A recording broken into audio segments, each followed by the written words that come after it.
Imagine your business is one of the premier companies to provide a service or a product during the Pro Football Hall of Fame induction events.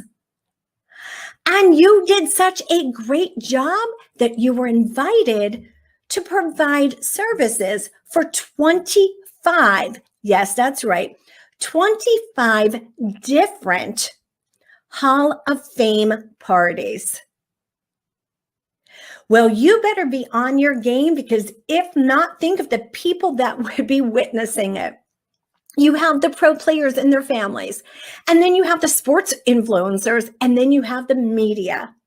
So what does it take to give a black tie experience so that you are asked back 25 different times? That's what we're talking about today with hospitality expert Bob Pacanovsky. Welcome, Bob. Hey, MJ, thank you so much. It is great to be here. And thrilled to have you. I can't wait to dig in to find out and share with our viewers. First, let's start with, what is the difference between a black tie experience and one that isn't? That's a great question. And I think the main difference is the black tie experience focuses on all those little details that help make that event, make that customer service mindset experience go above and beyond, so that we're making people feel something different. Maybe we make them feel valued, appreciated, special, so that they walk out of that experience and they can't wait to tell others of how you make or have made them feel. Versus, so how was it? It was fine. There was nothing really special about it. Will you go back? I'm not sure. Versus the black tie says, yeah, we're going back. And we all have felt the difference between those two. Now, you mentioned it's the small details. Can you give us an example of a small detail? And maybe it's something you relate to the Pro Football Hall of Fame event, or something that you've come across. Sure. So there's a couple. One is I used to train my staff on how to personalize the experience for our guests. So what are those little things that we know about our main contacts? Or it's as simple as, what do they like to drink?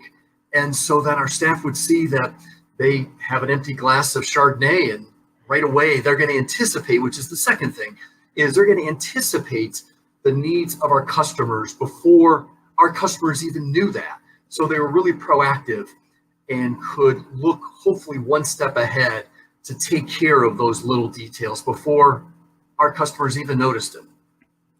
So what was the first one? So it was anticipate, be proactive, but the first one, let's recap on that. Sure, yeah. So the first one is to personalize the experience. Personalize. For it. So what do we know about them? Whatever it is, their favorite sports team, their favorite glass of wine, whatever it is. Okay, so personalize, anticipate, and be proactive. Awesome. So what do you see? Let's flip it to the opposite side. So, because sometimes we don't even realize that we're making mistakes in our business. What do you see businesses do that will cost them to lose a customer, or to give them that experience that is just, I'm not going to tell anybody about this. It really wasn't a good time. Well, sure. So, the opposite of proactive is being reactive.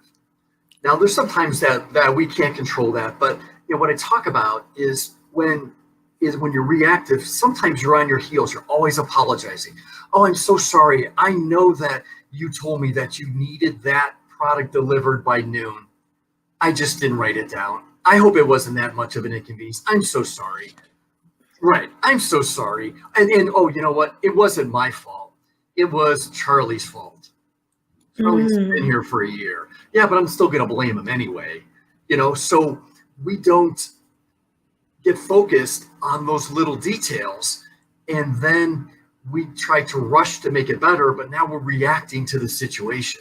Now, we can't always be proactive, but if you're more proactive than reactive when it comes to delivering that customer service mindset, I believe that your customers are going to have that peace of mind, knowing that they're trusting you, which is key.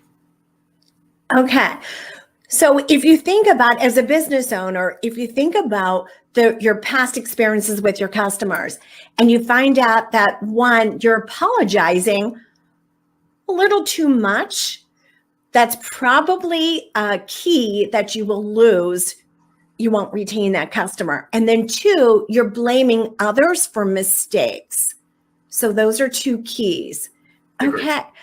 So how can we anticipate that there could be problems coming down the line? Is there a way we can anticipate? Well, I all wish we had a magic crystal ball that could look into the future. We can't, but there are little signs that our clients are going to tell us. They're going to tell us, MJ, I really need this proposal. I need this order by Friday at noon, and it's Monday. So now you have that time to work on it. And so why not, I used to tell my staff and I tell my clients now, under promise, but over deliver. Mm-hmm. So if you say that we're going to have it by noon on Friday, great, get it to them at 8 o'clock in the morning or the night before. Say, you know what? I was so excited to work on this project. It's all done for you. I got it to you early. Wow, no one ever does that to me. Makes everybody happy in the end. Absolutely. Yep. It keys into those positive emotions. Yes, I agree. And leaves a great experience.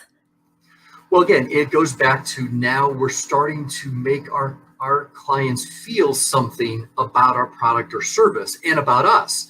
So now they're realizing, oh, you know what? They are detailed. They are organized.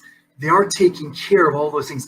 One of the key phrases that I heard a lot from our clients in our event and catering company was, Bob, you make it so easy. You and your team make it so easy to do business with you.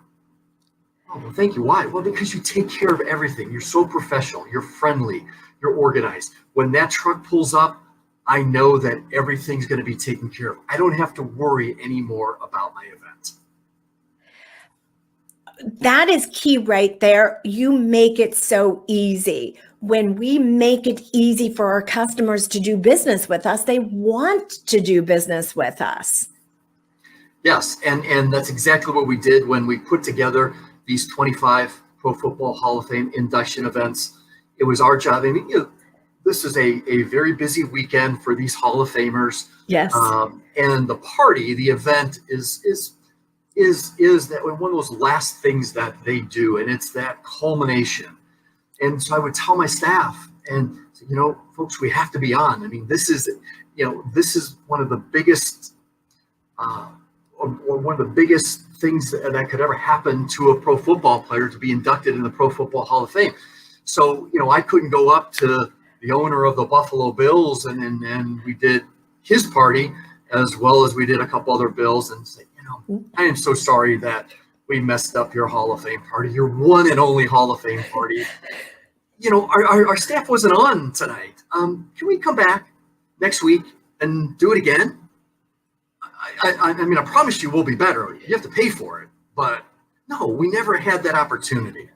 So we had to make sure that our staff was trained, that they could anticipate, that they knew what to do, how to do it, and how to go above and beyond to really create that lasting impression and that wow experience. And I had a great team, a fantastic team, and they did it. And that does make a difference, having a team. But going back to, well, you can't say, can I have a do-over? Can I have a makeover again? I mean, it happens. It's one time, one night a year, or 1 weekend a year. Right. So, and you had mentioned team, and let's talk about, because in football, it's all about a team. A team gets you there. So what is the one thing that you found that was a key piece in creating a support system or that team behind your business?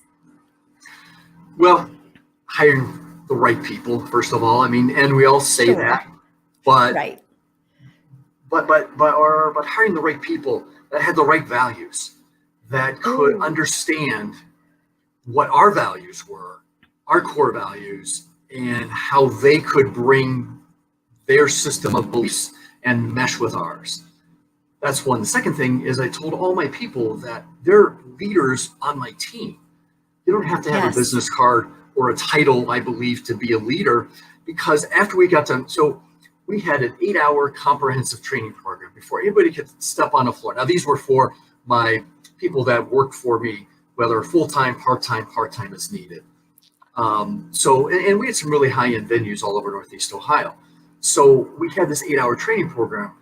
And once that training program got done, then those new people, I had veteran staff people who became mentors and coaches for them. So the first couple, 3, 4, 5 events that these new people worked, they were given a mentor to help them. So my veteran staff people became leaders right then, because they were those people that said, okay, yeah, you know what, you're doing it great, but here's how we do it. Here are the things you need to do. What questions do you have? And so that empowered my veterans to become more engaged and to stick with us longer. Absolutely. That definitely makes sense. When you give someone who has been there for a while and has the experience, have them be a mentor, because now you're right, they're engaged, they're involved. Plus, too, what I think is brilliant about that, because I see this with some of the companies I work with, those who have been with the company a long time, they have all this knowledge that hasn't been passed along to the newbies coming in. So when they retire, they take a lot of that knowledge with them. The way you set it up is that knowledge is passed down through the generations. Yeah, which is the key, because now it makes everybody's job easier. Hopefully that's the goal. Yes. Bob, before we wrap up here, first, thank you so much for sharing all of this knowledge and wisdom with our viewers. What is one last tip that you would offer the viewers? Wow, there's so many. I could just probably one. I know. Always look for ways to enhance the customer service experience for your customers, for your prospects. So try to think outside the box. What are those little things that you can do that are going to make them feel valued, feel something special? Because I call those people your brand ambassadors.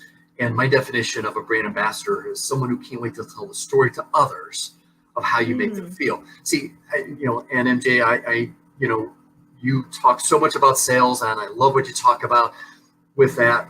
And I know that we buy benefits and features in sales, that's sales 101.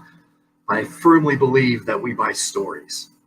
And the more stories that your customers can tell others about you, the easier it is for them to make a buying decision. Because now you're like, oh, wow, well, if so-and-so has had a great experience and here's the great story that I'm going to give them a try.